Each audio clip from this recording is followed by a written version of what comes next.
अगर आपको एडिटोरियल समझ नहीं आ रहा है कैसे करना है, आपको कुछ समझ नहीं आ रहा है ना, तो आप मेरे कहने पर एक काम कर लो। आपको 150 वर्ड्स का एक पैराग्राफ लेना है ना, द हिंदू एडिटोरियल का ले लो, या आप किसी न्यूज़पेपर को उठा लो। आपको 150 वर्ड्स का एक पैराग्राफ लेना है और उसको स्कैन करना है, सिर्फ आप उसको स्कैन करो। जब आप उसको स्कैन कर रहे होगे ना, तो आपको डिफिकल्ट वर्ड्स नोट्स कर लेने हैं। अगर न्यूज़पेपर पे कर रहे हो तो उसको अंडरलाइन कर लेना है, ठीक है ना। अब डिफिकल्ट वर्ड्स को आप नोट्स कर लेना है, छोटे से छोटे वर्ड को आपको नोट कर लेना है, ठीक है ना। जब आप उसको नोट कर लोगे ना, अब जैसे मान लो आप 150 वर्ड्स आपने स्कैन करा, जिसमें से आपको 20 वर्ड्स आपको बहुत डिफिकल्ट लग रहे हैं, ठीक है ना, आपको 20 वर्ड्स आपको डिफिकल्ट लग रहे हैं और आपने उनको गूगल पर जाकर आपने उनका वर्ड्स का मीनिंग देख लिया। अब जब आपने उनका वर्ड्स का मीनिंग देख लिया ना, तो आप मुझे बताइए, क्या फिर आपको द हिंदू एडिटोरियल डिफिकल्ट लगेगा? लगेगा आपको? आंसर आएगा नो। अगर आपको फ्री भी लग रहा है, अगर आपको फ्री भी लग रहा है, तो फिर जहां तक मुझे लग रहा है कि आपको सेंटेंस स्ट्रक्चर आपको पता नहीं है। आपको सेंटेंस स्ट्रक्चर समझना पड़ेगा, है ना। दिक्कत कहाँ आती है? सेंटेंस स्ट्रक्चर में आती है, वोकेबलरी में आती है, इडियम्स और फ्रेजेस होते हैं। अगर हमको यही हमको आ जाए, तो फिर द हिंदू एडिटोरियल में प्रॉब्लम कहाँ आ रही है? प्रॉब्लम्स तो फिर कहीं आ नहीं रही है ना। तो आपको यही चीज समझनी चाहिए, है ना। परेशान नहीं होना है कि प्रॉब्लम कहां पर आ रही है, या तो सेंटेंस स्ट्रक्चर में आ रही है, या तो वोकेबलरी में आ रही है, और इडियम फ्रेजेस में आ रही है ना। तो मैं इन सब पर बात करने वाला हूं। अगर आप इस वीडियो में बने हैं तो प्लीज लाइक एंड सब्सक्राइब जरूर कर दीजिएगा, है ना।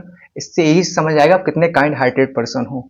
सो तो पहले मैं बात करूंगा सेंटेंस स्ट्रक्चर पे। देखो, मैं आपको एक सेंटेंस देता हूं।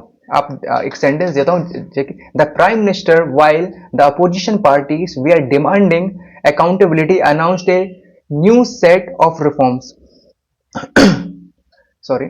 सो आप देखो, द प्राइम मिनिस्टर सब्जेक्ट है, आप मुझे इसकी वर्ब बता दीजिए।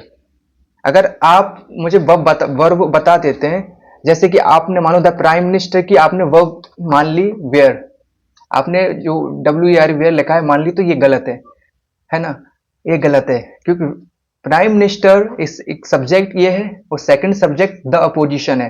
तो द अपोजिशन का वर्ब वेयर आ रही है, और द प्राइम मिनिस्टर की जो वर्ब है वो अनाउंस्ड है ना। कि the prime minister announce, prime minister ने अनाउंस करा है ना। जब अगर आपको पता ही नहीं है कि कौन सा सेंटेंस किस बारे में बात कर रहा है, तो आप कैसे एडिटोरियल पढ़ोगे, कैसे समझोगे, है ना। अगर यहां प्रॉब्लम आ रही है ना, आपको सब्जेक्ट का वर्ब पता नहीं है, तो पहले आप सब्जेक्ट वर्ब एग्रीमेंट कर लो, जो चैप्टर अच्छे से कर लो, है ना। जब आप उसको कर लोगे ना, फिर आपका सेंटेंस स्ट्रक्चर सही हो जाएगा, है ना। ये बहुत ज्यादा इंपॉर्टेंट होता है आपका सब्जेक्ट वर्ब एग्रीमेंट रीडिंग के लिए, है ना। सो जब मैंने स्टार्टिंग करी थी ना, तो मुझे पता ही नहीं था कि सब्जेक्ट। सो अब बात करते हैं वोकेबलरी को लेकर। देखो, वोकेब याद करने का सिर्फ सिंपल तरीका है, वो है रेपिटेशन। बिना बिना बिना एफर्ट्स के आपको वोकेब याद होने लग जाएंगे, बिना एफर्ट्स के आपको वोकेब याद होने लग जाएंगे। जब वोकेब आपके बार बार आपके सामने आएगी ना, ऑटोमेटिकली वो आपको याद होने लग जाएंगे। लेकिन कैसे? क्वेश्चन तो ये है ना, कैसे? आप जिस भी टीचर से पढ़ रहे हो, आप जिस भी टीचर से एडिटोरियल पढ़ रहे हो ना, वो जो भी वोकेब करवा रहे हैं ना, तो या तो आप उनको नोट कर लो। जो भी वोकेब करवाई ना, आप नोट कर लो। याद नहीं करना है, वो सिर्फ नोट कर लेना है ना। तो फर्स्ट टाइम तो आपने जब क्लास और आप एडिटोरियल क्लासेस ले रहे थे, तो फर्स्ट टाइम तो आपने तभी देख ली, है ना। आप सोने से पहले एक बार उनको फिर से देख लो, सिर्फ देख लेना है, ये याद करने का ट्राई भी नहीं करना है ना। और जब सुबह उठो ना, एडिटोरियल करने से पहले एक बार वोकेब फिर से देख लेना है। इतना करने के बाद जो आपने लिखा है ना, उसको छोड़ दो, उसको फिर कभी रिवीजन नहीं करना है, उसको छोड़ दो। और ये कंसिस्टेंसी रखना है, आपको कंसिस्टेंट रहना है 1 महीने तक। और फिर देखना आपको कितनी वोकेब याद हो जाएंगी। मिनिमम 500 वर्ड्स, 500 वोकेब आपको याद रहेंगे। अगर आपको वीडियो पसंद आई होगी तो प्लीज लाइक और सब्सक्राइब जरूर कर दीजिएगा। And thank you for watching this video.